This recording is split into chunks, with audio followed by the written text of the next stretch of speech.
Hi friends, ಹೇಗಿದ್ದೀರಾ ತಾವೆಲ್ಲ? ಅಸ್ಸಲಾಮು ಅಲೈಕುಮ್, ಜೈ ಹಿಂದ್.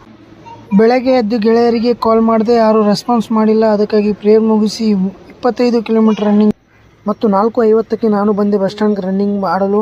ನಾನು ಯಾವತ್ತೂ ವ್ಲಾಗ್ ಹಿಂದಿಯಲ್ಲೇ ಮಾಡ್ತಿದ್ದೆ, ಆದರೆ ಇವತ್ತು ಕನ್ನಡ ಮಾತಾಡಬೇಕನ್ನಿಸಿತು. 4 ಕಿಲೋಮೀಟರ್ ಆದ ತಕ್ಷಣ ಮಳೆ ಸ್ವಲ್ಪ ಜಾಸ್ತಿನೇ ಆಯಿತು. ವನ್ಯಧಾಮ ಚಿಂಚೋಳಿಗೆ ಆಗಮಿಸಿದೆ.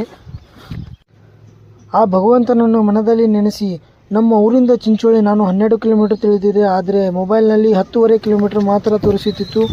ಅದಕ್ಕಾಗಿ ನಾನು ಚಂದಾಪುರ ಹೊರಟೆ. 12 ಕಿಲೋಮೀಟರ್ ಕಂಪ್ಲೀಟ್ ಆದ ತಕ್ಷಣ ವಾಪಸ್ ರಿಟರ್ನ್ ಆದೆ. ಆದರೆ ಗೆಳೆಯರೇ, 15 ಕಿಲೋಮೀಟರ್ ಆಗುವವರೆಗೂ ನನ್ನ ಕಾಲುಗಳು ಬಹಳ ನೋವುತ್ತಿದ್ದವು. ಅಲ್ಲಿ ನನ್ನಿಂದ ಸ್ವಲ್ಪ ದೊಡ್ಡ ತಪ್ಪಾಯಿತು. ಸ್ವಲ್ಪ ಜಾಸ್ತಿನೇ ನೀರು ಕುಡಿದು ಬಿಟ್ಟೆ. ಹೊಟ್ಟೆ ನೋವು ಮತ್ತು ಕಾಲು ನೋವಿಂದ ತಳಗೆ ಬಿದ್ದು ಬಿಟ್ಟೆ. ಅಲ್ಲಿಂದ ಸ್ವಲ್ಪ ರೆಸ್ಟ್ ಮಾಡಿ 17.5 किलोमीटर ಇವತ್ತಿಂದು ನನ್ನ रनिंग। तो दोस्तों, ये मेरा पहला लॉन्ग रनिंग था जिसमें मैं भले ही हार चुका हूँ, लेकिन मैं हार नहीं